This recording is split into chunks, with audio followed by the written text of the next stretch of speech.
My family went on a cruise without me, but expected me to babysit, so I gave them lesson in karma. Hello, read it. My name is Rachel, and I am 26 years old. If there is one thing I have learned about family, it's that love isn't always distributed equally. Some people are born into families that cherish them, support them, and treat them like a priority. Others, like me, learn at a young age that they are not the ones who get to be celebrated. They're the ones who are expected to serve. I was the oldest child, the one who grew up quickly, the one my parents leaned on when they needed help. My brother, Adam, is 3 years younger than me, and my sister, Lily, is 5 years younger. While they spent their childhood being doted on and spoiled, I was the one expected to be responsible, to help, to sacrifice. It started small when we were kids. My mom would ask me to help Adam with his homework or watch Lily while she cooked dinner. But by the time I was a teenager, I was doing far more than that. Babysitting for entire weekends when my parents wanted to go out. Cooking meals while Adam and Lily sat on the couch watching TV. Cleaning up after them when they made messes because they were just kids, and I was the mature one. I never questioned it at first. I thought that was just my role in the family. I told myself it was normal, that helping out was part of being the oldest. But as I got older, I started to notice something. My siblings were never asked to do anything. Even when they reached their teenage years, they were never expected to contribute the way I had been. Adam would leave his dishes on the table, and my mom would pick them up for him.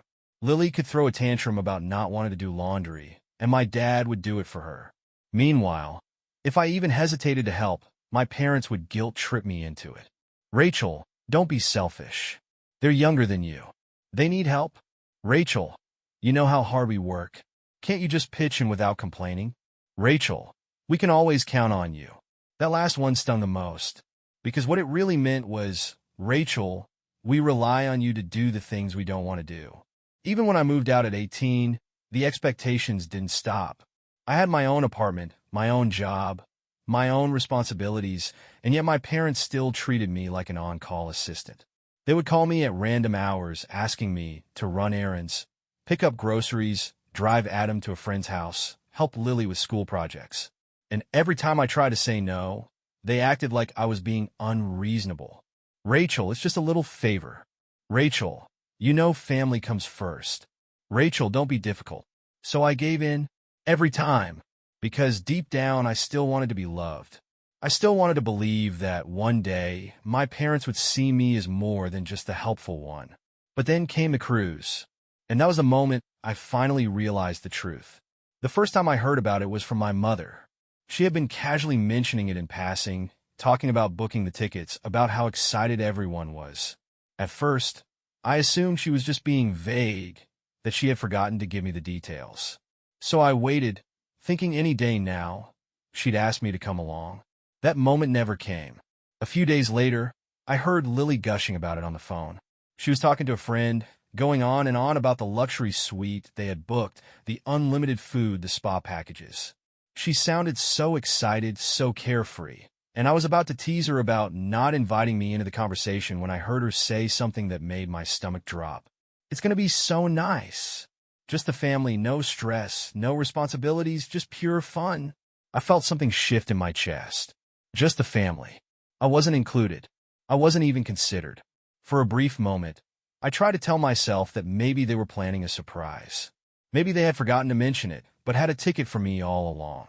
Maybe, just maybe, I wasn't being excluded on purpose. But I knew better. And 2 weeks later, when my mom finally brought up the cruise to me directly, I got my answer. She handed me a list, a babysitting list. While they were off enjoying their 7-day luxury Caribbean vacation, they expected me to stay home and watch Adam's 2 kids, his 5-year-old twins who were energetic, loud, and exhausting. They didn't ask me if I was available. They didn't ask me if I wanted to come. They simply assumed I would do it, as if I had no life of my own, as if my only role in the family was to be the responsible one while they got to have fun. I stood there, staring at the list in my hands, my mother rambling about bedtimes and meal schedules, completely oblivious to the fact that my entire world had just shifted. This wasn't just forgetfulness. This wasn't just a mistake. This was deliberate. They hadn't forgotten me. They had never even considered me part of the trip to begin with. That was the moment something inside me snapped. I had spent my entire life being there for them, helping them, supporting them, cleaning up their messes. And in return, they couldn't even consider me worth inviting to a family vacation. And yet, they still expected me to sacrifice my own time so they could enjoy themselves. Not this time. I took a deep breath, forcing myself to stay calm as my mother kept talking, completely unaware that I had already made my decision. This time, I wasn't going to be the responsible one. This time, I wasn't going to give in. They had treated me like I didn't matter. Now, it was time for them to see what life was like without me. And by the time they realized what I had done, it would be far too late to fix it. I sat on the edge of my bed that night, staring at the babysitting list in my hands, the paper trembling slightly between my fingers. But it wasn't from anger. No, anger had come and gone. What filled me now was something colder, something steadier. A deep, unwavering resolve that I had never felt before. My family had excluded me. They had gone out of their way to plan a trip that I wasn't a part of, all while expecting me to take on responsibilities as if I owed it to them. And the worst part was that they didn't even see the cruelty in it. To them, it was just the way things were. I was responsible, dependable, always available when they needed something. I had spent years letting them take advantage of that. But not anymore. I placed the list down on my nightstand and grabbed my laptop, opening it with a sense of purpose. If they wanted to treat me like I didn't exist, then I would give them exactly what they deserved. I wouldn't babysit. I wouldn't pick up the slack while they were off drinking cocktails on a cruise deck. And I wouldn't tell them either. Let them board that ship thinking everything was taken care of. Let them enjoy the first few days of their perfect, stress-free vacation. And then, when reality finally set in, when the calls and frantic messages started flooding my phone, they would realize just how much they had taken me for granted. The plan formed in my mind almost too easily. I wouldn't just disappear without warning. That would make them suspicious too soon. Instead, I would make sure they thought everything was fine right up until the moment they realized it wasn't. The first step was simple. I needed to make sure they didn't suspect a thing before they left. I played my role perfectly over the next few days, nodding along as my mom reminded me of bedtime routines, smiling when Adam texted me thanks for taking care of his kids, acting as if I was the same dependable Rachel they had always counted on. I asked a few questions here and there, pretending to be invested, making them believe that I was on board. I even went so far as to text my mom about grocery shopping, reinforcing the idea that I was preparing to stay home and take care of everything. It wasn't hard to fool them. They had spent years assuming I would always say yes. The real work came the night before they left. I had already packed a small suitcase with enough clothes to last me a week, stashing it in the trunk of my car so they wouldn't see it. I had booked a last-minute cabin rental in a quiet town about 4 hours away, somewhere I could relax and turn off my phone when the inevitable chaos started. I had debated whether I should tell anyone where I was going, but in the end, I decided not to. No one in my family had ever thought to ask me if I needed a break, if I wanted time for myself. They had never considered my needs, so why should I consider theirs now? The morning of their departure was almost comical. My parents were buzzing with excitement. Adam was talking about how much he was looking forward to a real break, and Lily was already planning out her Instagram posts. Not a single person looked at me and thought to ask if I was okay. Not a single one of them had even the slightest clue that I wouldn't be there when they returned. I hugged my mom goodbye as she reminded me one last time to keep an eye on things.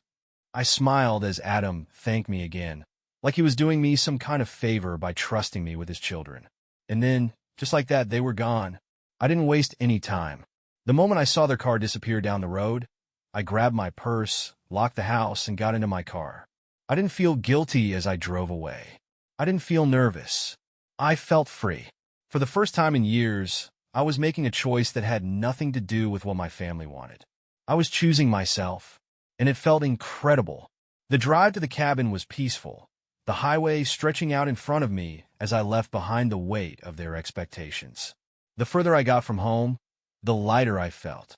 I stopped at a gas station along the way, buying a few snacks for the trip, savoring the simple pleasure of knowing that I didn't have to answer to anyone.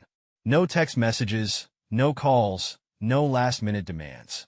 It was just me, my car, and the open road, When I arrived at the cabin later that afternoon, it was everything I had hoped for: secluded, quiet, nestled deep in the woods with no neighbors in sight.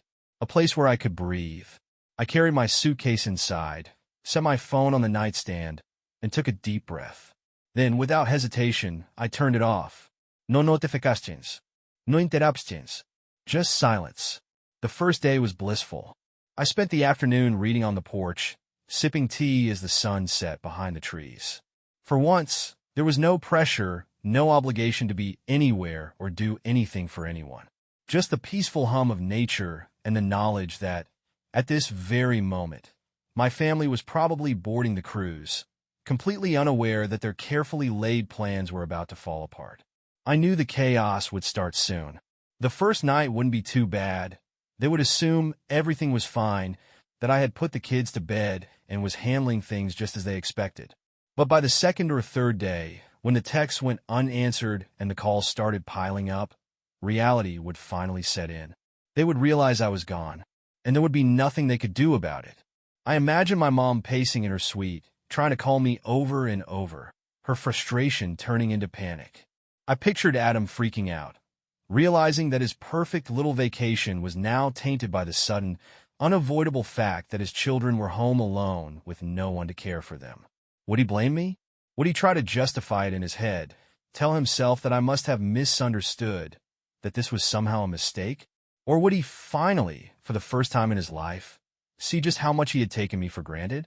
The thought sent a slow, satisfied warmth through me. By the time they found someone else to take care of the kids, if they could, it would already be too late. Their perfect trip would be ruined. And when they came home, when they tried to confront me, to throw accusations my way, I would be ready. For years, they had expected me to be the responsible one, the dependable one, the one who was always there to pick up the pieces. But this time, they would have to clean up their own mess. And I couldn't wait to watch it happen. The first morning at the cabin felt like waking up from a dream. No noise, no demands, no responsibilities weighing down on my shoulders. For the first time in years, I felt like I was in control of my own life. The scent of coffee filled the air as I curled up on the porch, watching the mist roll over the lake, feeling an unfamiliar lightness in my chest. It was strange realizing just how much space my family had occupied in my mind. How much of my time had been dictated by their needs. How I had never really been given the chance to just be. But as much as I was enjoying the peace, I knew it wouldn't last. By now, my family would have boarded the cruise, settling into their rooms, ordering drinks, basking in the luxury of their vacation. They would be laughing, talking about how nice it was to get away, completely oblivious to the storm that was waiting for them. I imagined my mother taking in the ocean view from her balcony, my father flipping through the cruise itinerary, Adam chasing after his kids without a care in the world. They had left without a second thought, assuming everything was taken care of. They had no idea what was coming. By midday, I decided to turn my phone on just to see the first signs of panic. The screen lit up instantly. Several missed calls from my mom, a handful of texts from Adam, and one from my dad, which was rare enough to be amusing. I scanned through the messages, suppressing a smirk. At first, they were normal. My mom had texted me casually, asking how things were going. Adam had sent a simple, "Hey, everything good?" as if I was just another person on his payroll. They still thought everything was fine, that I was playing my role like I always did. I turned my phone back off and set it on the table. Let them wonder. The day stretched on in quiet, uninterrupted bliss. I went for a long walk along the lake, enjoying the sound of my footsteps crunching against the fallen leaves. I read a book, took a nap, and cooked dinner for myself for once. No obligations, no interruptions. It was strange how unnatural it felt at first, as if my mind was waiting for someone to call me with a last-minute demand. But the longer the silence stretched, the more I embraced it. By the next morning, I knew the real panic would start. I turned my phone back on, and this time the notifications were relentless. Over a dozen missed calls, text messages stacked one after the other, voicemails filling up my inbox. My mother's calm demeanor had officially broken. The messages had gone from polite check-ins to full-blown desperation. "Rachel, why aren't you answering? Call me back ASAP. Rachel, I need to know everything is okay with the kids. Please don't ignore me. Rachel, this isn't funny. Pick up the phone. And then Adam's messages, which carried none of my mother's concern, just pure entitlement and anger. Are you serious right now? Call me. Now. What the hell is going on? Mom says you're not answering. Where are my kids? If something happens to them, this is on you. I scoffed at that last one. Of course he would blame me. He hadn't even stopped to consider that he was the one who had left his children behind. He was the one who had assumed I would just drop everything to accommodate him. And now that reality had hit him in the face, his first instinct wasn't to take responsibility. It was to lash out at me. But the best part? I wasn't even home for him to direct that anger at.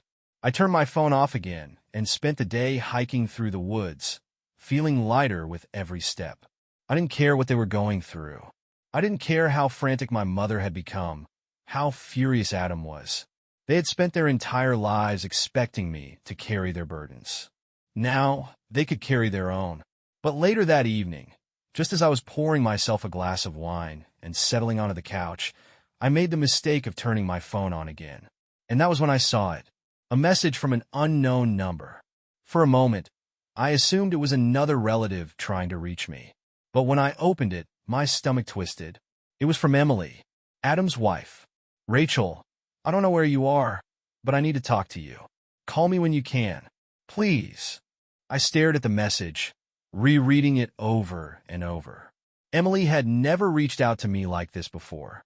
She wasn't particularly warm toward me, but she had always been polite, distant in the way someone was when they didn't want to get involved in family matters. She had never defended me when Adam dumped responsibilities onto me, but she had also never been cruel. She had simply stayed out of it. So, why was she texting me now? Something didn't feel right. I ignored the message at first, telling myself that whatever she had to say, it wasn't my problem. I had no reason to call her back, no obligation to listen to whatever new mess my family had created. But the more I tried to put it out of my mind, the more that uneasy feeling settled in. Something had changed. I turned my phone off again, but sleep didn't come easily that night. My mind kept circling back to the message, trying to make sense of it.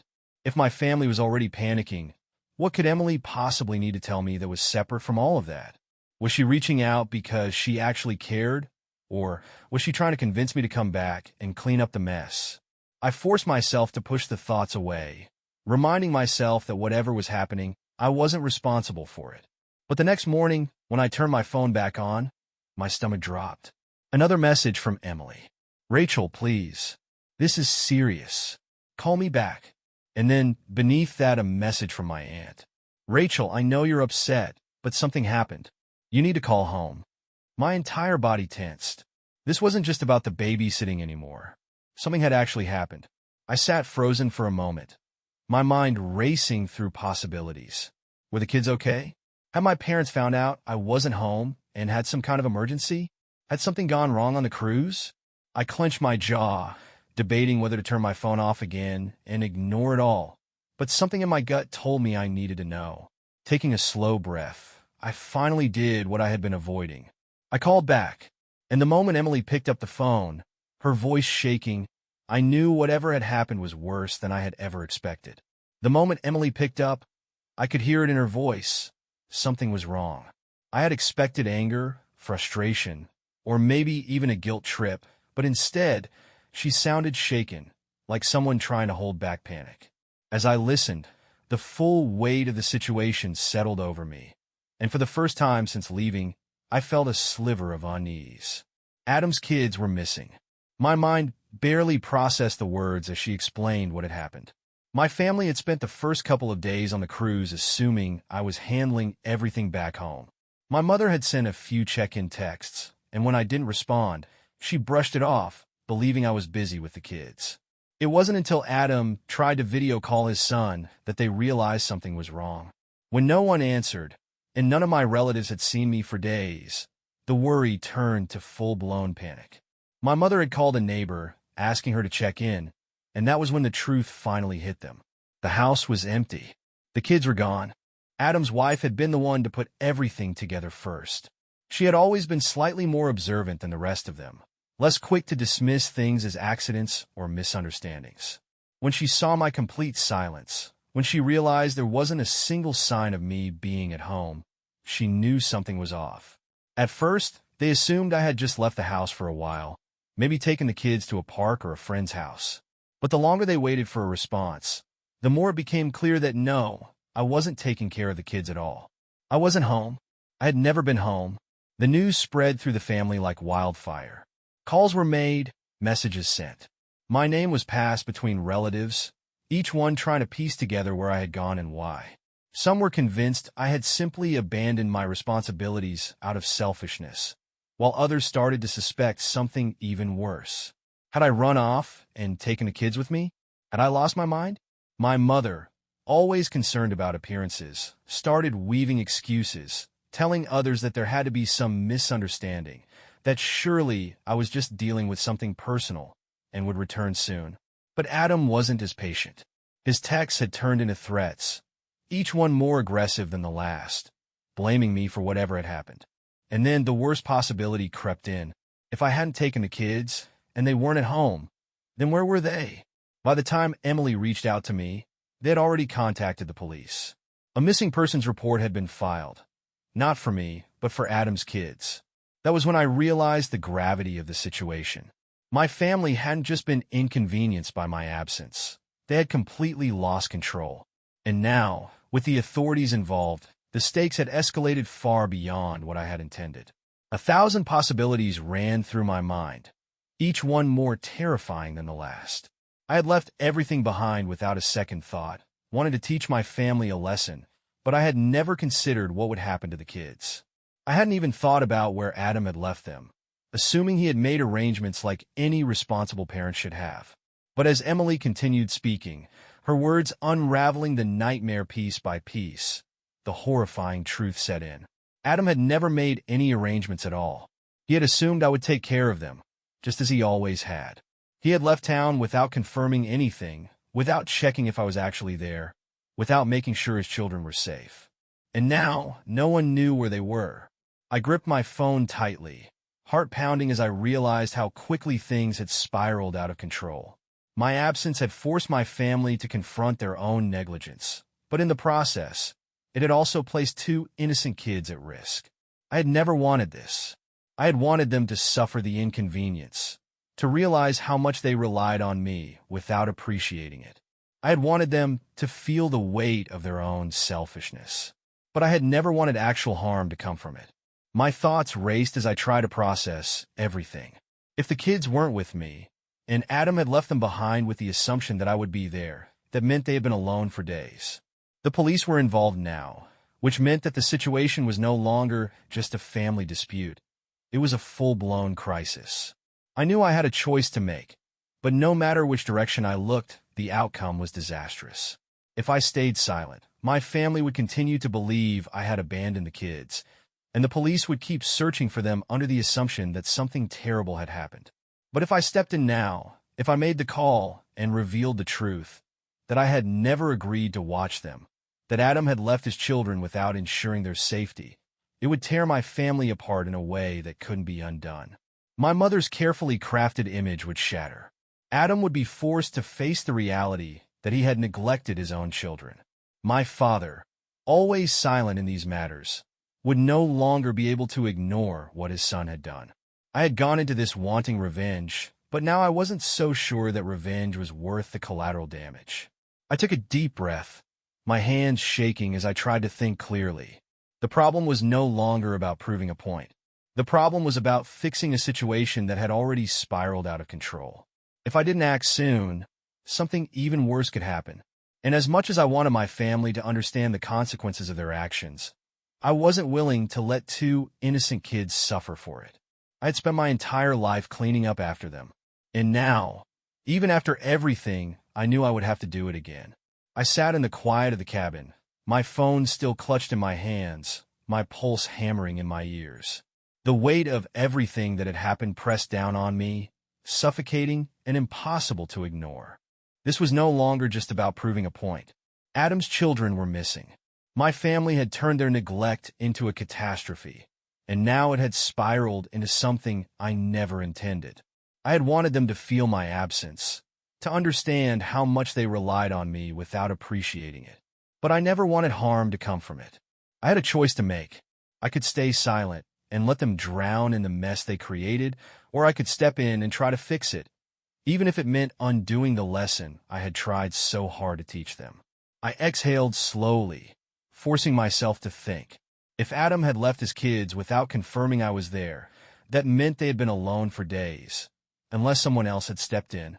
I considered calling the police myself, but I knew they would only see me as the negligent one. To them, I was the missing babysitter, the irresponsible guardian who abandoned 2 children. My side of the story wouldn't matter in the face of the panic my family had created, so I did the only thing I could. I called the one person who might have the answers. The phone rang 3 times before a familiar voice picked up. My old neighbor, Mrs. Harding. She had always been nosy but kind, someone who paid attention even when people thought she wasn't. If anyone knew what had happened to Adam's kids, it was her. The relief in her voice was immediate. She told me that she had seen Adam drop the kids off before leaving town. When no one came to check on them after the first day, she had gotten suspicious. By the second night, she heard them crying, knocking on the front door, confused and alone. That was when she stepped in. She had taken them into her home, fed them, and kept them safe, assuming my family had just forgotten to tell her about a change in plans. But when she saw the police knocking at the door, she knew something was seriously wrong. I closed my eyes, relief and fury crashing over me at once. The kids were safe, thank God. But the fact that my family had been so careless, so sure that I would take care of everything, that they had left 2 children alone without even checking, made my blood boil. They had spent days blaming me, accusing me of negligence, when in reality, they were the ones who had abandoned their own. I told Mrs. Harding not to say anything to my family just yet, to keep the kids with her for another night. She agreed without hesitation. She had known my family for years, and while she was too polite to say it outright, I could hear the disapproval in her voice. The next morning, I turned my phone on again. The messages were relentless. My mother's hysteria had reached new levels. My father had sent a short, cold message demanding that I call immediately. Adam's threats had escalated, blaming me for ruining his life, for putting his kids in danger. None of them had stopped to consider that they were the ones who had left them behind. So I called Adam first.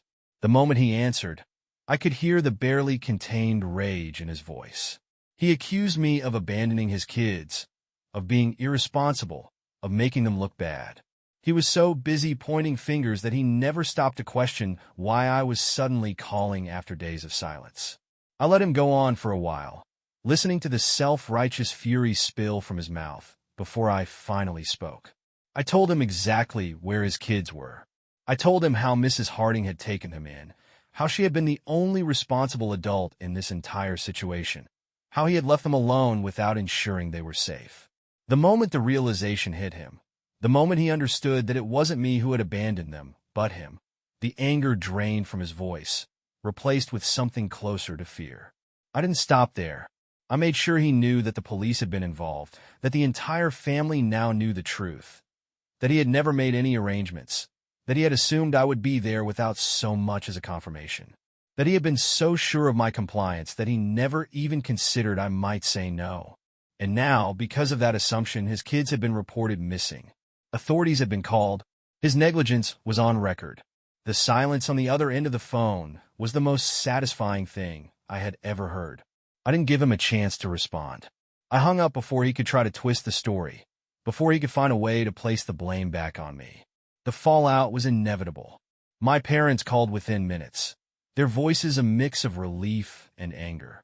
They had spent the last few days in a panic, believing I had ruined everything, only to find out that the real problem had never been me. It had been their blind trust in Adam. My mother tried to downplay it, as if this was all just a misunderstanding, as if things had just gotten out of hand. But the damage was already done. Their perfect vacation had turned into a nightmare. Their golden boy had been exposed as an irresponsible mess, and the family's reputation was now stained with something they couldn't erase. I didn't stay on the phone long. I didn't need to. They had spent years expecting me to be the one to fix things, to be the one who held the family together, to be the one who absorbed the blame whenever something went wrong. But this time, I let them sit in their own mess. I let them deal with the consequences of their actions without stepping in to soften the blow. I returned home a few days later, knowing that everything had changed. The tension in the air was thick, the weight of everything that had happened hanging over us like a storm that had passed, but still left destruction in its wake.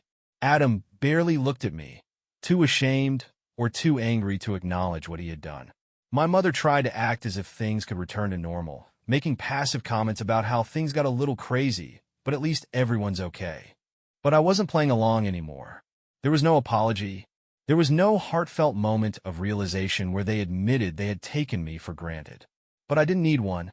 The silence, the avoidance, the way my parents hesitated before asking me for anything after that, it was enough. They had learned their lesson. For the first time in my life, they saw me as someone who could say no. And from that day forward, they never expected anything from me again.